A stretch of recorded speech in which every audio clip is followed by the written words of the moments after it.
L'omicidio della giornalista bulgara Viktoria Marinova ripropone il tema della libertà di stampa nel paese balcanico. Una giornata trascorsa con gli artificieri che stanno bonificando la Croazia dalle mine, eredità del conflitto terminato oltre 20 anni fa. In Russia la più imponente manovra militare dalla guerra fredda, vetrina dell'industria bellica di Putin. La riforma della giustizia del governo rumeno osteggiata dagli oppositori e dalla Commissione europea.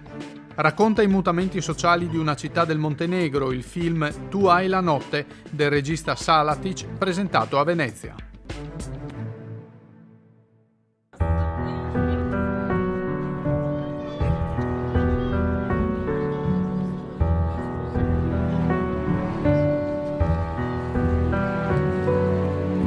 È stata la prova del DNA a incastrare Severin Krasimirov, 21 anni precedenti per piccoli furti, per l'omicidio di Viktoria Marinova.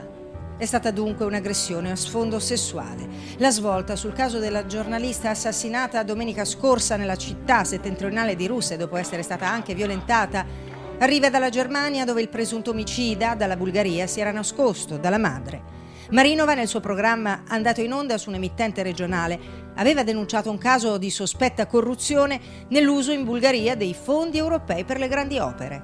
Per questo alcuni media e parte della popolazione hanno sollecitato indagini trasparenti, avanzando forti sospetti che l'omicidio volesse ridurre al silenzio una giornalista scomoda. Io credo che ci siano alcune lezioni che possiamo imparare da questa tragica vicenda. La prima riguarda i media bulgari e internazionali, che devono ricordarsi la sensibilità del potere che hanno quando divulgano informazioni, e ricordarsi appunto di aspettare la verifica dei fatti prima di speculare su fatti così tragici che possono dividere e polarizzare la società.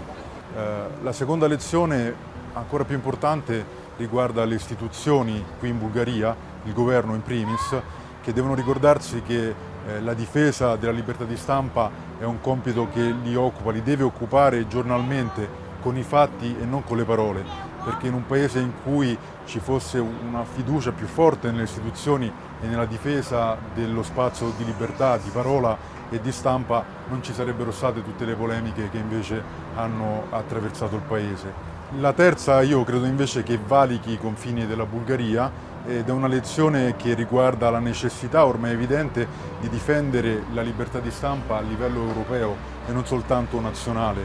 In questi giorni i messaggi di solidarietà, di interesse della stampa europea rispetto ai colleghi bulgari hanno sicuramente aiutato moltissimo, hanno fatto sentire i giornalisti bulgari, che vivono, ricordiamolo, in una situazione di grande difficoltà, meno soli.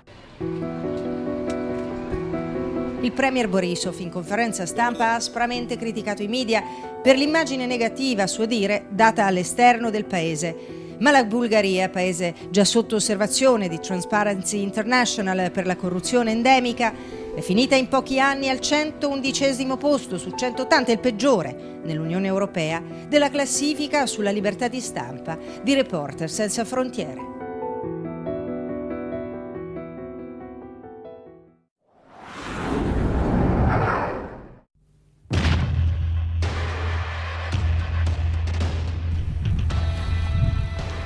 Mina! È la guerra che non finisce mai, le mine. In Croazia la guerra è finita 23 anni fa, nel 1995, ma da allora ad oggi le mine hanno ucciso 203 persone, tra di loro 6 bambini, 595 i feriti.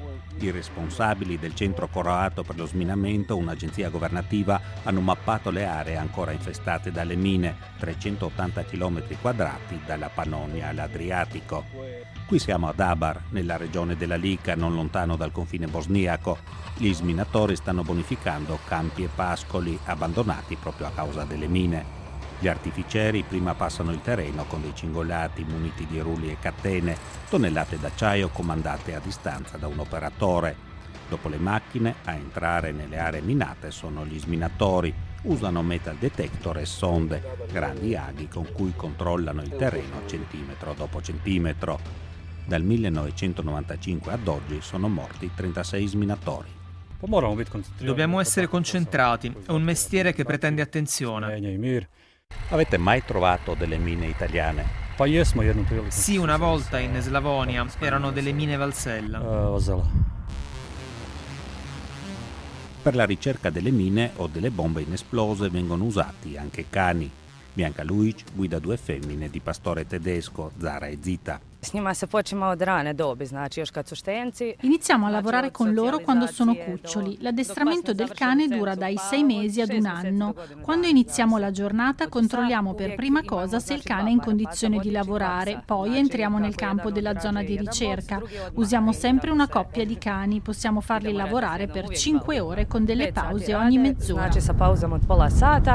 Bianca ci racconta che ha scelto il lavoro dello sminatore non per la paga che è buona, ma per fare qualcosa di utile perché ama i cani. Bianca però è un'eccezione, quasi tutti gli artificieri sono maschi, moltissimi gli ex veterani della guerra. Dražen Kiš è il loro rappresentante sindacale. La legge sullo sminamento definisce che un artificiere può controllare soltanto fino a 400 metri quadrati al giorno, mai di più. Dipende dalla configurazione del terreno e dalle mine che si trovano. Se lavora dopo le macchine, l'area raddoppia a 800 metri. In questo mestiere nessuno deve avere fretta. Qual è la paga di un artificiere? La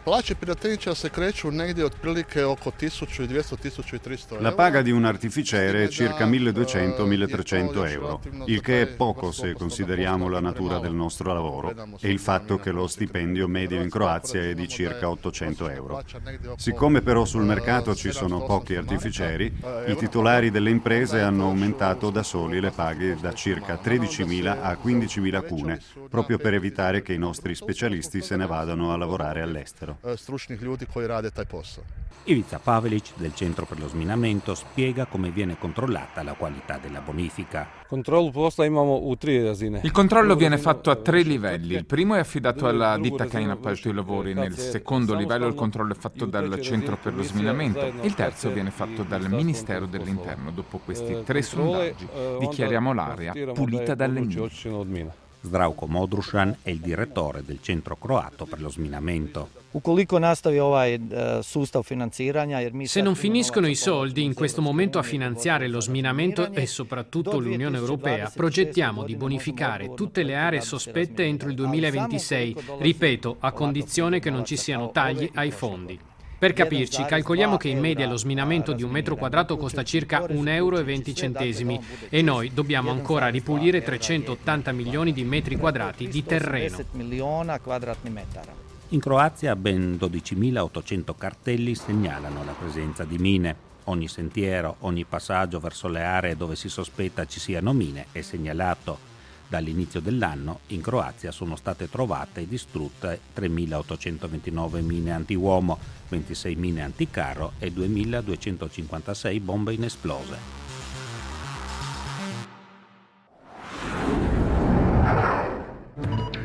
In Bosnia e Erzegovina si è votato per eleggere la nuova presidenza tripartite per formare i parlamenti nazionali e delle 2 entità che formano il martoriato Stato balcanico. Ha votato il 53% degli aventi diritto. Tra i serbi e i bosgnacchi musulmani confermata l'egemonia dei partiti nazionalisti. A sorpresa invece nella presidenza a rappresentare i croati sarà Željko Komšić, un convinto assertore della statalità bosniaca.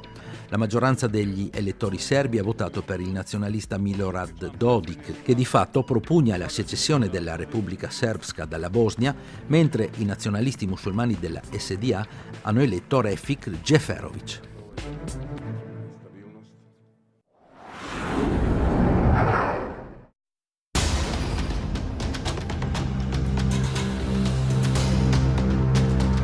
Vostok 2017, questo è il nome delle più grandi manovre militari mai effettuate dalla fine della guerra fredda ad oggi. Nella parte orientale della Federazione Russa i comandanti militari di Vladimir Putin hanno impegnato per una settimana in complesse manovre più di 300.000 uomini, 40 navi della flotta del Pacifico, 700 aerei. Alle manovre hanno partecipato anche 3.000 soldati cinesi e un contingente dell'esercito mongolo. Putin, che subisce le sanzioni internazionali, l'abbassamento dei prezzi degli idrocarburi e deve affrontare la spinosa questione della riforma delle pensioni, ha deciso di impegnare più di 300.000 soldati per dei giochi di guerra che hanno ribadito la dimensione euroasiatica della Federazione Russa. Le manovre sono state effettuate con osservatori della cooperazione di Shanghai e neanche un osservatore europeo.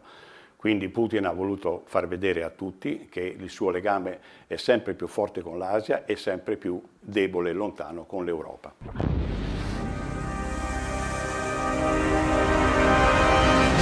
Manovre militari che sono state un ammonimento per l'Occidente, manovre che però sono state anche una grande vetrina per i più moderni sistemi d'arma di cui dispone la Russia. Putin è stato recentemente in India ricevuto dal premier Modi. I due hanno siglato un accordo per la fornitura di armi russe all'India. 4 miliardi e mezzo di dollari il valore della commessa. Mosca fornirà agli indiani, tra l'altro, il sistema missilistico antiaereo S-400 e 1 migliaio di carri armati. Inoltre l'agenzia spaziale Roscosmos assisterà alla ricerca indiana nell'esplorazione spaziale, partecipando alla preparazione del programma nazionale indiano per il lancio di un veicolo spaziale con equipaggio. It's a comprehensive deal. First of all, it includes È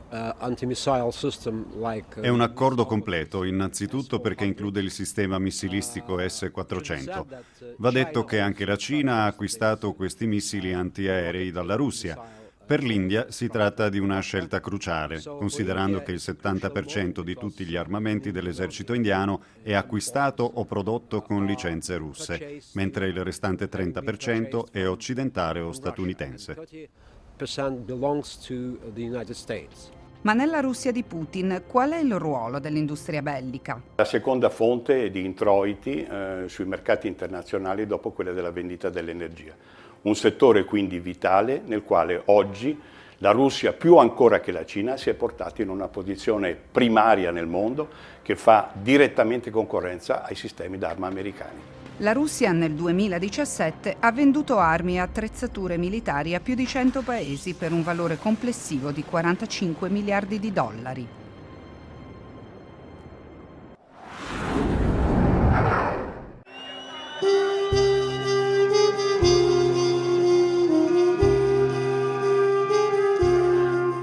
Da quasi 2 anni è altissima la tensione in Romania. Decine le manifestazioni organizzate contro il governo in piazza. La più controversa è quella del 10 agosto scorso, che ha richiamato decine di migliaia di immigrati, anche in Italia, dove vivono 1.200.000 romeni.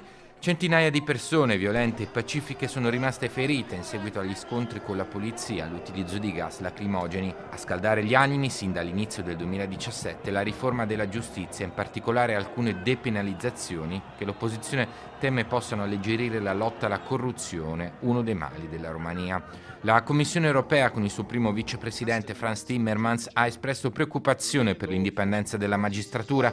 Lo ha fatto nel Parlamento europeo, dove in un'accesa discussione si è parlato proprio del caso romeno.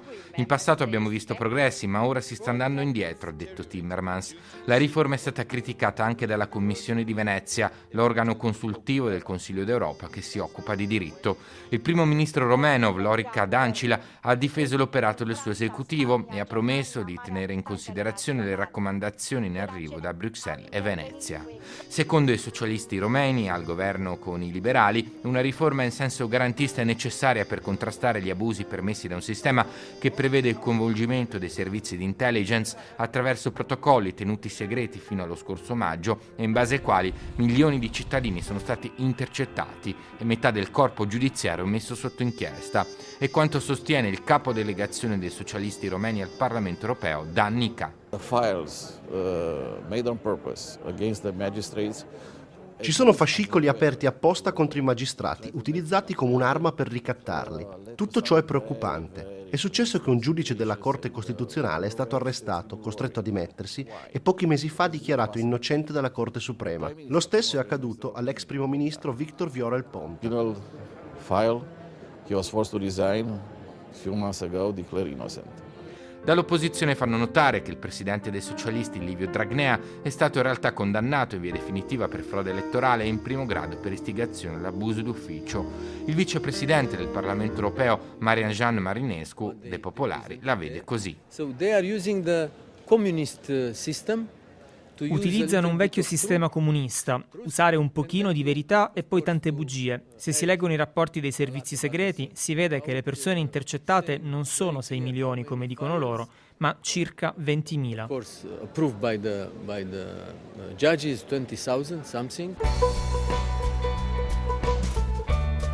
Non è stata solo la giustizia a movimentare il dibattito pubblico in Romania negli ultimi mesi, tanto si è discusso del referendum che avrebbe sancito in Costituzione il divieto di nozze tra persone dello stesso sesso, una consultazione di iniziativa popolare che però non ha entusiasmato i cittadini. Sabato 6 e domenica 7 ottobre meno del 20% del corpo elettorale è andato alle urne. Il referendum è stato invalidato a causa della scarsa partecipazione. Il quorum era del 30%.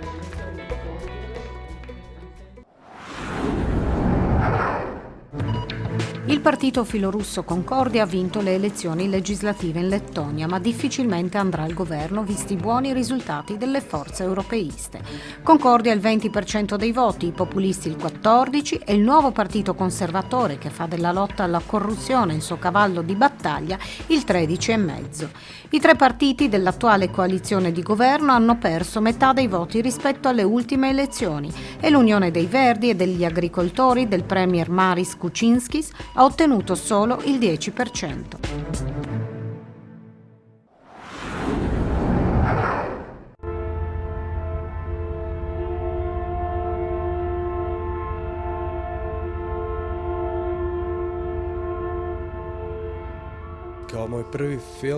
Questo è il mio primo lungometraggio e come spesso succede nel primo film, noi registi raccontiamo i posti dai quali proveniamo, raccontiamo la gente e poi il mondo al quale apparteniamo.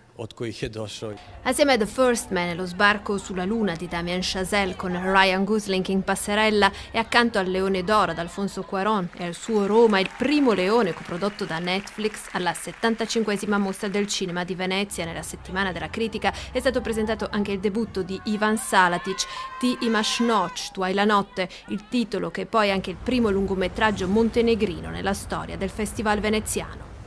Film di mare e di terra, concentrato sui cambiamenti sociali e storici e le tante vicissitudini esistenziali di Herceg Novi, cittadina di 15.000 abitanti non lontana dalla baia di Kotor. È un film intimo, molto sincero, costruito attraverso alcuni frammenti delle storie di persone a me vicine, che conosco bene, oltre ad alcuni momenti personali della mia vita.